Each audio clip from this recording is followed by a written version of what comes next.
kawai hali ne muka ɗauka muka ɗora mu kanmu, wanda mu fa ba za mu iya ba, wanda duk abin da za mu yi ba ma tuna aljannan. Kuma duk macen da bata bi mijinta sau da ƙafa ba, ita da aljanna sai dai ta kalla. Wasu matan masu rabo na zuwa cikin aljanna, amma ba wai ita ba.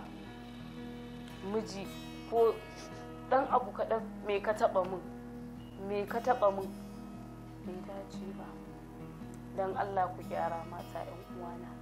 Ya kamata a ce idan namiji ya dawo ya shigo cikin gida, abu na farko ya shiga ɗaki kin mai sani, ɗauki ruwa ki bashi, idan ya sha ya ji daɗi sai ki kawo mai abin da ya samu. In ma babu to wane kaza ya za a yi, shi ma zai ji daɗin ya fita ma ya shigo hankalin shi kwanci. A'a, ba in ya fita yana fargaba, in ya shigo yana sanda a waje, yana tunanin ya zai ya shigo, ya za ki karɓe shi, yana tunanin wannan. Wai mace ke da baki fi ya miki duk abin da ya ga dama ba, amma saboda shi yana ganin ya ɗauko ki ya ajiye ki, ba zai iya miki ba. Shi yasa duk abin da kuke yi mazan ba wai suna jin tsoron ku bane, a'a suna duba wannan mutuncin iyayenki ne, da kuma sun ɗauko ki sun kawo ki sun raba ki da kowa naki da kuke tare, sun zo sun aje ki a cikin gida.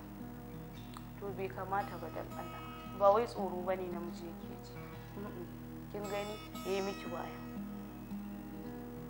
Dan Allah mata ku gyara, ku yi haƙuri, ku gyara, ku bi mazajen ku sau da kafa. Dan Allah kar mu kasance cikin tsinuwar Ubangiji, kar